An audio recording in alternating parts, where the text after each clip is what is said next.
दिन कंस बहुत उदास में बैठा था, तो उसकी एक सेविका जो थी, इसका नाम था पूतना। पूतना ने कहा, भैया आप इतने उदास क्यों हो?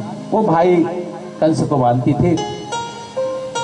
कंस ने कहा कि बहन इसी तरह से है, मेरा काल जो है मुझे मारने के लिए अवतरण हो चुका है और समझ में नहीं आता कि क्या करूं।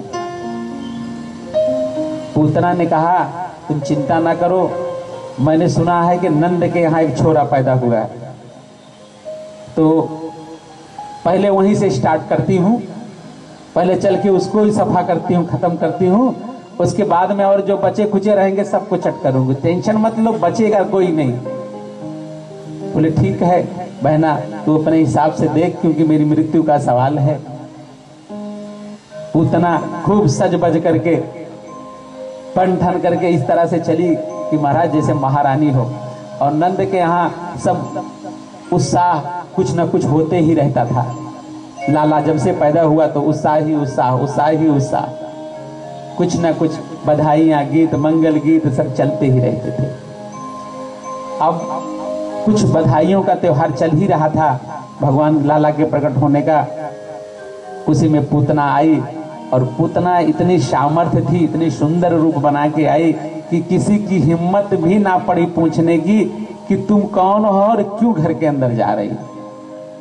पूतना आई और सीधा डायरेक्ट जो है घर के अंदर गई, और जा करके नंदरानी से कहने लगी कि मैं लाला का दर्शन करने के लिए आई हूँ, और लाला जो है हमको अपना दिखा दो। मैया ने कहा कि मैं काम कर रही हूँ, मैं अभी आती हूँ तो दिखाती हूँ, लेके चलती हूँ पालने में। तो उसने कहा कि मैं खुद ही देख लेती हूँ, दर्शन कर लेती हूँ, दूध स्तन पिला देती हूँ। और वो गई पालने में, भैया ने कुछ और आगे ना कहा, वो डायरेक्ट पहुंच गई पालने में और भगवान कृष्ण को उठा लिया, और उठा करके स्तनपान कराने लगी। और जो ही अपना माया का रूप बना के उड़ने के लिए सोची, और स्तन में वो कालकूट विष जो है लगा के गई थी कि स्तन को जैसे मुंह में कन्हैया डालेगा, छोरा डालेगा, वैसे ही परलोक को चला जाएगा। कन्हैया ने कहा मन में, यहाँ पे कई संतों के सब अलग अलग भाव हैं। कहते हैं कि जब पूतना भगवान कृष्ण के सामने आई तो भगवान कृष्ण ने अपनी आंखें बंद कर ली। अलग अलग संतों के अलग अलग भाव हैं। संत कहते हैं कि भगवान ने अपनी आंखें इसलिए बंद कर ली कि पूतना बाल घातनी है, ये हत्यारी है, अबोध बच्चों का जो है नाश करती है, भक्षण करती है, तो ऐसी बाल घातनी का मैं मुंह नहीं देखूंगा। ऐसा करके जो है भगवान आंखें बंद कर लेते हैं। कुछ संत कहते हैं कि महाराज भगवान ने इसलिए पूतना को देख के आंखें बंद कर ली कि स्तन में उसके जहर लगा है, और वो जहर जो है हमारा पीना काम नहीं है, वो तो त्रिपुरारी का, भोले शंकर का काम है। और उन्होंने भोलेनाथ का आवाहन किया कि हे प्रभु, अब मैं आपका कालकूट जहर मैं पीने चल रहा हूँ, आप कृपा करके आओ और हमारे अंदर समाविष्ट होकर के इस जहर को आप ही ले लो। मैं तो दूध पीऊंगा, जहर जहर आप पी लेना, दूध मैं पी लूंगा। बोले कृष्ण कन्हैया लाल की। ऐसे बहुत सारे मत हैं, अनेक अनेक संतों के, उसकी व्याख्या करने जाऊंगा तो बहुत समय लगता है उन सब में। अब मैं आगे प्रसंग में चलता हूँ। इस तरह के अलग अलग संतों के भाव आते हैं, संत उसमें भाव में ही डूब जाते हैं। अंतोगत्वा उसने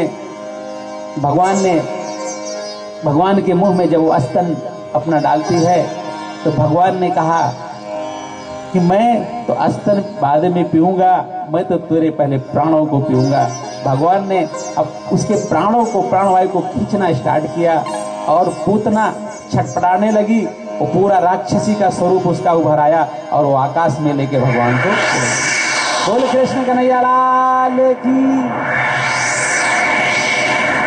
भगवान ने उसके प्राण को खींचना स्टार्ट किया और प्राण को जब खींचना स्टार्ट किया इतनी पीड़ा हुई और उस पीड़ा के कारण वो छटपटाने लगी और पूरे प्राण को भगवान बहुत फुर्ती से चुस्ती से खींचने लगे। पूतना छुड़ाने लगी, झटकने लगी, छोड़ छोड़ छोड़ नटुआ छोड़। और भगवान ने कहा कि देख पूतना, मैं जिसको पकड़ता हूँ उसको छोड़ता नहीं। आज मैंने तुझे पकड़ लिया है, अब छोड़ूंगा तब जब तेरा उद्धार कर दूंगा तो ही छोड़ूंगा। ये तो मेरा स्वभाव है। पहली बात तो जल्दी पकड़ता नहीं और पकड़ता हूं तो छोड़ता नहीं।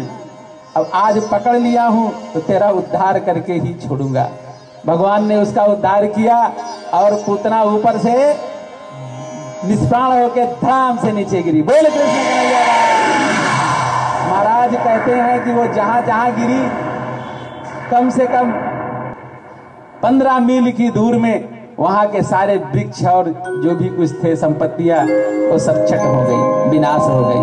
इतनी बड़ी थी वो राक्षसी। और भगवान उसके वक्षस्थल पर बैठकर खेलने लगे। पूरा गांव इकट्ठा हो गया, सारे ग्वाल वाले सब दौड़े। अरे कन्हुआ को ले गई राक्षसी। सभी दौड़े, भाग के आए तो देखे कि कन्हैया बैठे हुए खेल रहे हैं वक्षस्थल पर। बहुत आनंद हो गया। यशोदा झट करके गोद में ली और लाड प्यार करने लगी अपने कान्हा को। और कान्हा को लेकर के जल्दी से भाग के गई। जा करके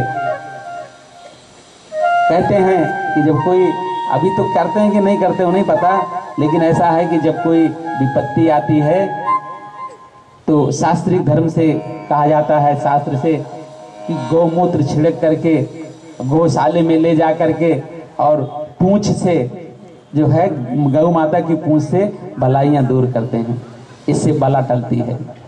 ये शास्त्र पद्धति है। ऐसा पहले होता था। आप करते हैं कि नहीं करते नहीं मालूम, लेकिन अगर कोई मुसीबत आवे, कोई परेशानी आवे तो गौशाले में इस तरह से, इस पद्धति से किया जाता है तो परेशानी टल जाती है। और वही आज कन्हैया को ले जाके कर रहे हैं। कन्हैया बालपन में आनंद कर रहे हैं, लीलाएं कर रहे हैं और इधर